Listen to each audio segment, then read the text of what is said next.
Olá, tudo bem? Meu nome é Robert Garcia, eu sou professor, treinador e atleta de powerlifting e hoje eu gostaria de ajudá-los com o seguinte tema: treinamento mental, bem como qual a sua importância prática no meio do desempenho e no meio do treinamento, tá joia? Antes de nós iniciarmos a nossa aula, eu gostaria de fundamentar alguns assuntos da parte biológica, de fisiologia, para que todo o restante do assunto possa ser mais claro e mais de fácil entendimento, tá joia? Bem, quando nós realizamos algum movimento, nós temos áreas no nosso sistema nervoso, no nosso cérebro, que se destinam ao planejamento daquela ação motora. Então, por exemplo, quero estender a minha mão para alcançar um copo d'água. Tudo isso é planejado em um local, certo? Córtex motor, córtex frontal, córtex sensorial. E nós temos os centros controladores. Por quê? Porque quando eu quero estender a minha mão, uma coisa é o comando que vem de dentro da minha cabeça para os meus órgãos efetores, para o meu braço, os músculos do meu braço. Outra coisa é se esse movimento está acontecendo como eu realmente o programei. Então, lá nos nossos músculos, nas nossas articulações, nos nossos ossos e tendões, nós temos sensores, receptores sensoriais para o movimento. A velocidade do movimento, a aceleração, a força que está sendo produzida, e tudo isso irá retornar uma informação para os centros planejadores para que eles possam refinar aquele gesto. Então, se eu for cumprimentar alguém ou alcançar um copo d'água e o movimento sair errado, para que eu possa corrigir esse movimento a tempo, certo? Então, esse é um dos fundamentos.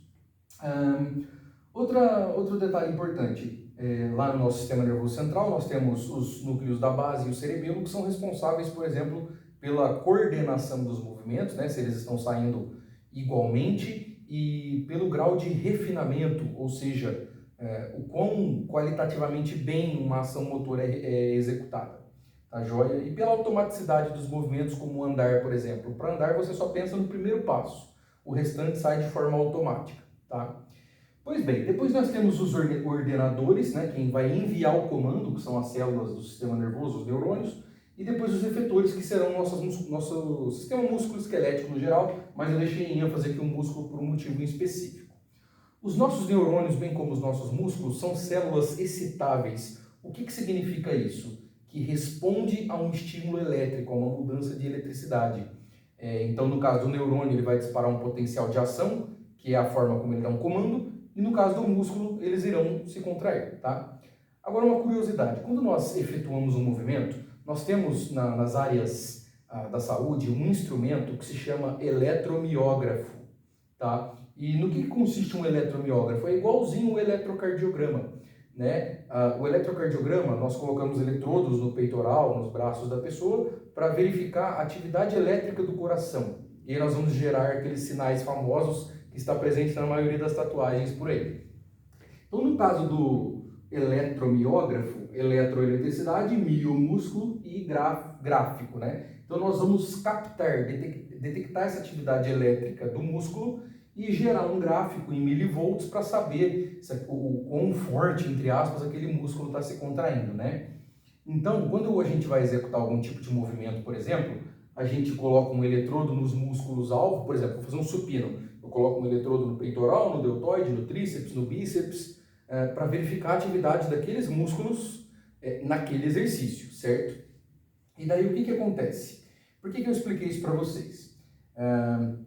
Alguém teve a brilhante ideia de pensar o seguinte, olha, será que se eu imaginar o movimento, se dentro da minha cabeça tudo é real, né, para o meu pensamento não tem diferença do que está ou não acontecendo em termos filosóficos, tá? Tem porque nós temos os controladores aqui que estão avisando se o movimento está acontecendo ou não. Mas quando eu estou pensando em um determinado movimento, num agachamento, num supino, num terra ou num gesto esportivo, toda a maquinaria responsável por planejar o movimento, ela está trabalhando, só que não está tendo a ordem e nem a execução daquele movimento. Então a pergunta é, será que se eu imaginar o movimento, será que eu vou ter algum tipo de melhoria? Será que isso seria um treinamento? Porque a parte do sistema nervoso central está envolvido no comando para o movimento, né? Então, a maioria dos estudos que vão investigar o treinamento mental, o nome mais técnico para treinamento mental é imagery, tá? Então, toda vez que eu falar imagery, é o treinamento mental. todos os trabalhos que verificam o treinamento mental, a proposta é a seguinte: será que se eu me imaginar fazendo o gesto, eu teria algum tipo de melhoria no gesto real? E daí a maioria dos estudos tem esse design, esse desenho experimental. Um grupo vai fazer a intervenção força, um outro grupo vai fazer a intervenção só treinamento mental e um terceiro grupo vai fazer os dois, o treino de força mais o treinamento mental. E aí nós vamos fazer avaliações prévias e posteriores para identificar o grau de melhoria, se houver. Então o que acontece? Grupo força ou grupo intervenção. Seja uma intervenção, por exemplo, a precisão de um arremesso no handball. O grupo que fez só uma intervenção vai ter um percentual de melhoria. Por quê? Porque, querendo ou não, fazer o gesto também envolve a parte de pensar no negócio que está fazendo, certo? O grupo treinamento mental acaba tendo uma melhoria muito pequena, mas aqui eu coloquei como nulo. Por quê? Porque não basta só pensar, tem que ter a execução. Porque parte do resultado final é um somatório do planejar, controlar, ordenar e efetuar. Então, se você não tiver a ação em si, dificilmente haverá melhoria. E no grupo que faz os dois, que executa os dois, o treino de força ou o gesto de precisão, por exemplo, mais o treinamento mental, apresenta um percentual de melhoria maior do que o grupo que fez só um treinamento. E agora que vem a parte bacana, a importância do treinamento mental. Então veja bem, você pode fazer de dois jeitos, ou no intervalo da sua série, ou em outro momento na sua casa. E como seria um treinamento mental? Ele consistiria no seguinte: feche os seus olhos, imagine que você está se preparando para fazer o gesto motor do seu interesse, um levantamento de terra ou um arremesso. Né? Você vai imaginar de duas formas, em primeira pessoa ou em terceira pessoa. Por isso que é importante filmar os treinos, para que você possa criar uma consciência corporal. Tem um vídeo aqui no canal sobre consciência corporal, de como seria você se visualizando em 3D.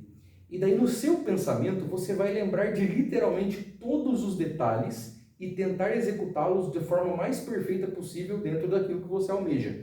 Exemplo, no agachamento e no levantamento terra, você deixaria o tronco o mais vertical possível. Então o treinamento mental vai mexer na circuitaria neural responsável por esses grupamentos musculares para que exista uma transferência depois para o gesto em específico. Por isso que você tem que fazer o gesto, para colocar em prática o que você pensou, digamos, de forma mais didática, né? E isso pode ser feito não só para o treinamento em si, o gesto motor, arremesso do handball ou levantamento terra, supino, agachamento, mas sim para a situação de estresse que é uma competição. Então você imagina a torcida, o juiz, você imagina sua série de aquecimento, toda aquela pressão, o cenário geral da competição. Tudo isso faz parte do treinamento mental, né? E aí tem que lembrar também, dentro da sua cabeça não existe uma passagem de tempo. Então você tem todo o tempo do mundo para se preparar mentalmente para fazer aquele movimento, certo? Então essa é a explicação do treinamento mental. Por que eu falei de eletromiógrafo? Porque se eu colocar no grupo aqui que faz só treinamento mental, eu quero saber se mesmo com o treino mental, será que não existe uma tentativa de comando, né, de efetuar? Se eu colocar o eletromiógrafo no músculo e só pensar no movimento, fazendo esse aqui, que esse bíceps eu tenho, esse aqui eu não tenho mais. Então se eu só pensar no movimento e o eletromiógrafo estiver aqui, nenhuma atividade será detectada. O que consegue justificar, por exemplo, que realmente não está tendo nenhum grau de atividade naquele músculo, mas posteriormente existe uma melhora. Tá joia? Eu espero ter ajudado. Essas são as explicações fisiológicas do treinamento mental e como realizá-lo. Depois a gente faz um script, uma forma de você executar esse treinamento mental. Que a força esteja com vocês e até a próxima.